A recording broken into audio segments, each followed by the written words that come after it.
Coming up in the news tonight, Child Protection Month officially launched. Smith's Point Seawall commissioned this past Friday. And Oasis of the Seas leaving Grand Bahama. The Bahamas Tonight Northern Edition starts now.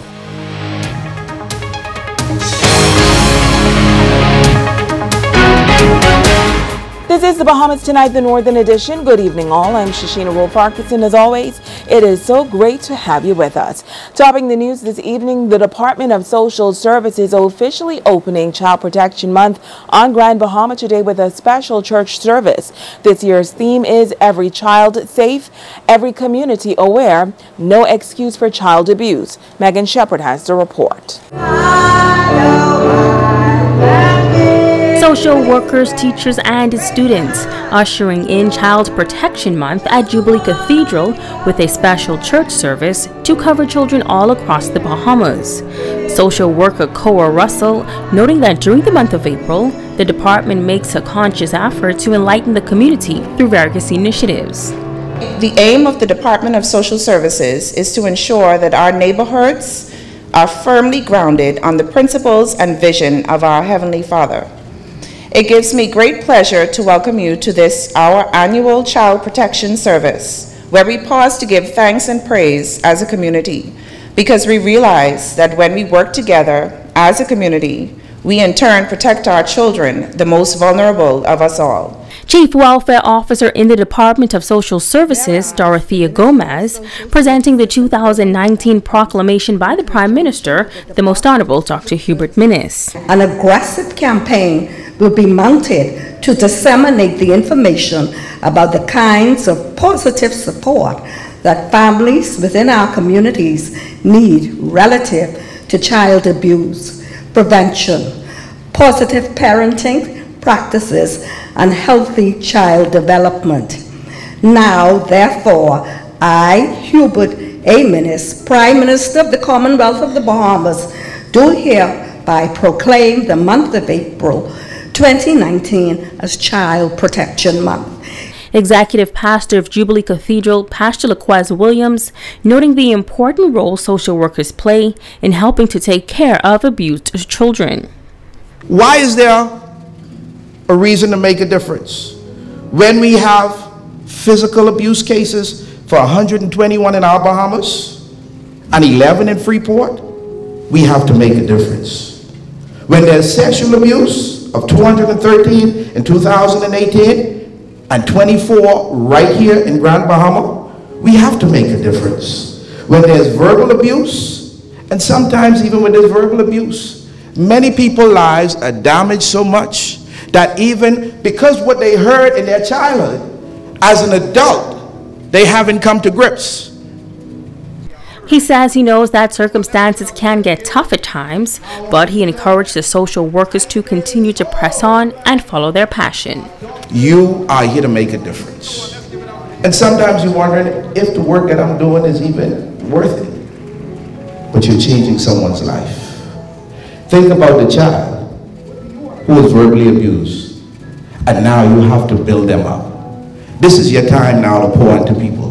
No matter where you're from, no matter what your background, no matter what you've experienced, no matter what you've been exposed to, you have an opportunity to make a difference. Pastor Laquez then said a special prayer for the children in attendance, as well as for those across the nation.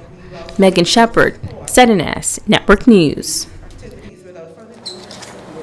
Meantime, a group of professionals who have dedicated their career to the protection of children and the most vulnerable among us were recognized at the Bahamas Union of Teachers Hall. Jamila Mizik reports.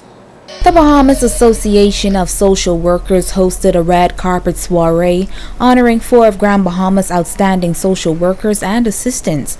Chairman of the awards committee, Jerron Harvey, says the initiative was created in 2015 during the 50th anniversary of the Department of Social Services. He says at that time, they recognized the need to celebrate social workers for their outstanding service. When we put out the nomination process, due to the overwhelming support and how successful the event was, we thought it necessary to continue to celebrate the work that social workers do biennially. And so as a result of what happened in 2015, this is a springboard initiative where we continue to celebrate the work that social workers do. Harvey says nominations were forwarded to an international committee comprised of 2 Bahamians overseas, a professor of social work and a doctor of career development, and this process was chosen to eliminate any biases. Those 4 persons are able to submit their biography, they're able to submit samples of their work, and then they're interviewed by the Social Work Awards Committee, and they're asked a series of questions that are very thought-provoking, questions that causes you to dig deep to find an answer.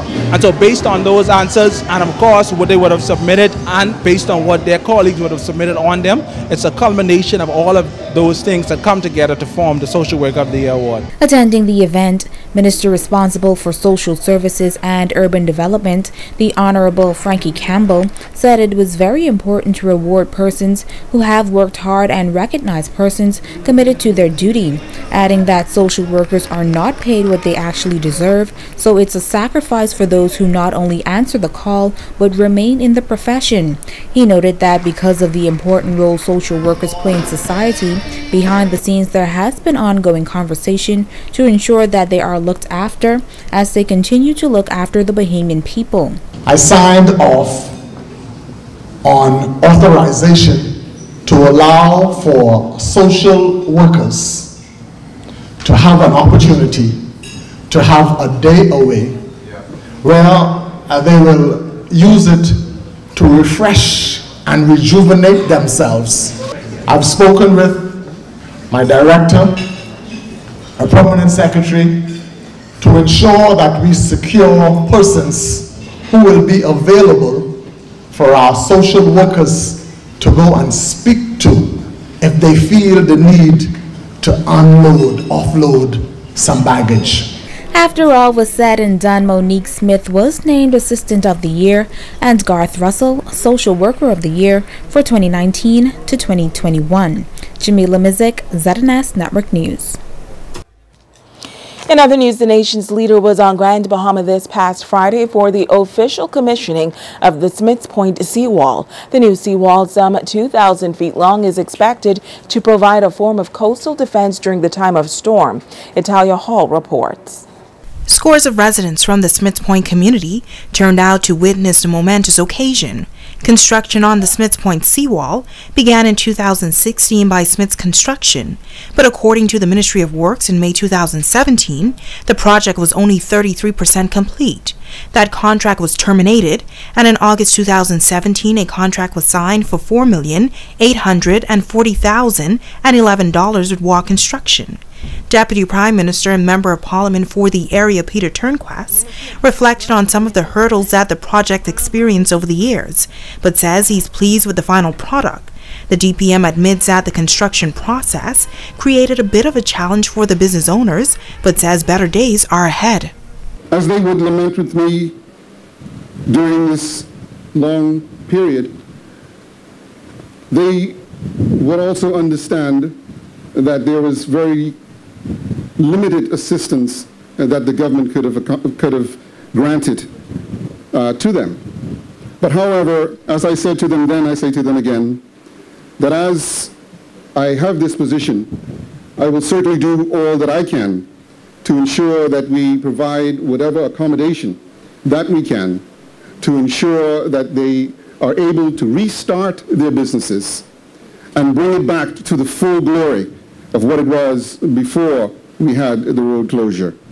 The nation's leader, the Most Honorable Dr. Hubert Minnis, says the Smiths Point project is a part of a broader vision for the revitalization of Grand Bahama.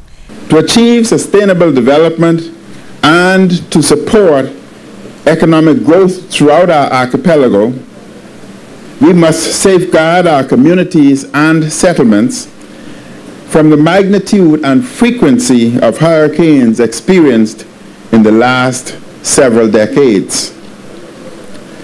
We have a tremendous responsibility to provide precautionary measures to avoid life-threatening and large-scale destruction. Railings were also erected on top of the wall, roads were repaved, speed bumps and new streetlights were installed.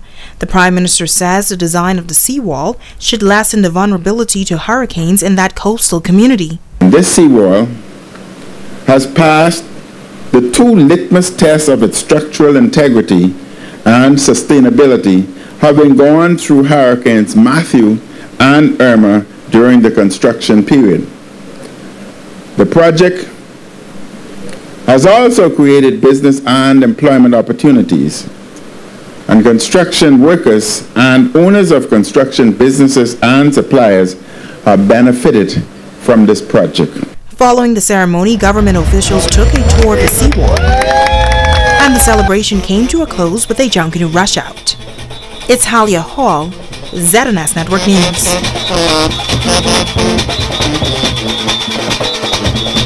Switching gears now, Royal Caribbean's damaged cruise vessel, the Oasis of the Seas, has canceled 3 of its cruises due to damage incurred following that accident at the Grand Bahamas shipyard last Monday. Royal Caribbean released a statement noting that in order to complete the interrupted dry dock of the Oasis of the Seas, the 3 cruises set for April 7th, 14th and 21st had to be canceled, and all passengers will be given a full refund as well as credit towards a new cruise. Reports say the Oasis of the Seas incurred damage to its aqua theater and some suites when a crane collapsed during scheduled maintenance on Monday, April 1st at the Grand Bahamas shipyard. Now, ZNS News has learned that the Oasis of the Seas left Grand Bahama this morning to be serviced at facilities in Spain. The ship will then resume its scheduled itinerary beginning on May 5th, sailing from Barcelona. However, officials of Royal Caribbean in an online press statement noted that they were planning for the departure of the Oasis of the Seas even prior to Monday's accident and are looking forward to the arrival of its replacement. As previously scheduled, Port Canaveral on May 6 will welcome the Oasis of the Seas replacement, the Harmony of the Seas, which will begin sailing from its Brevard County seaport. In news from the crime beat, USCG cutter Robert Yeard handing over 11 Cuban males to the Bahamas Immigration Department yesterday. The Cuban migrants were interdicted at sea on Friday morning in Bahamian waters. The 11 males claimed that they departed Cuba sometime Wednesday evening as a single group on a wooden rustic sailboat destined for Florida. However, they were intercepted at sea by the USCG. After taking custody of the migrants, immigration officers, along with the officers from the Royal Bahamas Defense Force, transported the men to immigration headquarters for further processing and to be examined by the medical staff of the Disease and Surveillance Unit of the PHA. The Cuban migrants were transported to Nassau on board Bahamas Air on Sunday to be detained at the detention center until repatriated to Cuba. Meantime, a Bahamian man and 4 Haitian nationals hauled before the court yesterday for a breach of the Immigration Act.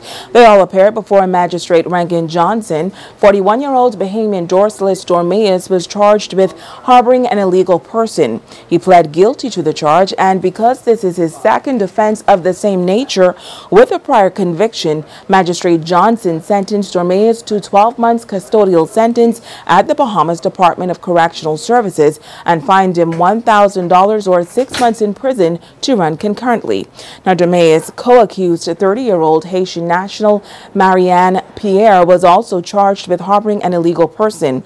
She pled guilty and was ordered to pay a fine or $5,000 or 6 months in prison. She was ordered to be deported upon payment of the fine or completion of the sentence. Meantime, 31-year-old national Rolex Noel faced the same charge. He pled guilty and was ordered to pay $5,000 or 1 year in prison. He will also be deported upon payment of the fine or completion of the sentence. Meanwhile, 26-year-old Jerry Sampri and 28-year-old Kazuma Laos, both Haitian nationals, were charged with illegal landing. You're watching the Bahamas Tonight, the Northern Edition. Stay with us. There's more news right after the break.